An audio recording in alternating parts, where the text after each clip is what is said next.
Bonjour à toi commodalophile. En tant que prof, il est important de diversifier les sources d'enseignement, mais l'outil principal, c'est le manuel.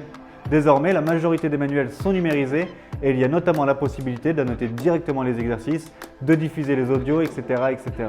Finalement, c'est une manière de suivre ensemble le cours et dans le cas de la commodalité, ça a un côté pratique évident. Alors même si le manuel numérique, c'est sans doute le support principal du prof, lorsqu'il fait son cours, dans le cas de la commodalité, on a l'opportunité de vraiment intégrer les TIS pour les élèves en distanciel car ils sont sur ordi, mais aussi pour ceux en classe qui ont leur smartphone ou tablette, voire ordinateur à leur disposition.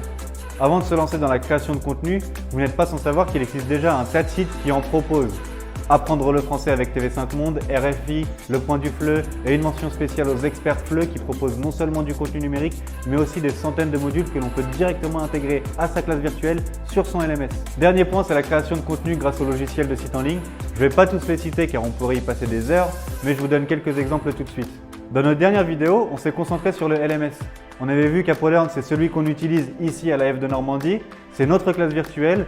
On l'utilise en dehors du temps de classe, mais il y a aussi des possibilités de s'appuyer sur ApoLearn pendant le cours commodal, grâce aux modules qui sont en fait des exercices informatisés et personnalisés. La création d'activités, c'est très intuitif, ça va vite, c'est vraiment à la portée de chacun.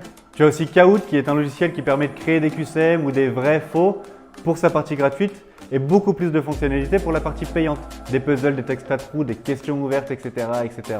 Le plus, c'est qu'il s'agit d'une application interactive où l'on peut jouer seul ou constituer des groupes à jouer sur smartphone idéalement. Padlet qui est en fait un tableau sur lequel on peut intégrer tout type de documents numériques et des liens renvoyant vers d'autres contenus. Je pense par exemple à Vocaroo qui est un site qui permet d'enregistrer de l'audio.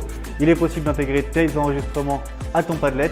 C'est aussi une plateforme de partage de contenu type Cloud qui permet de mettre en commun les exercices. Learning Apps, même principe que Kahoot, on te propose différents gabarits et en fonction de ton activité, de tes objectifs, tu adaptes le module. Le dernier site sur lequel je vous renvoie, c'est La Digital. Tu as des possibilités de création de contenu énormes. Ça va de la création de questionnaires à celle de nuages de mots, en passant par la mise à disposition d'un buzzer, de murs collaboratifs, etc., etc. Et en plus, tout ceci est fait sans avoir besoin de se connecter, pas besoin d'adresse mail, donc tes données ne sont pas revendues à n'importe qui. Pour plus de détails sur les logiciels ou sites internet éditeurs de contenu, je t'encourage vivement à rejoindre le MOOC sur la commodalité, où j'ai tenté de présenter et de décrire l'intérêt d'un maximum d'outils. Quoi qu'il en soit, le secret pour bien intégrer les TIS à son cours en commodal, c'est la préparation. Plus vous allez vous concentrer dessus, plus il sera simple et rapide de créer du contenu.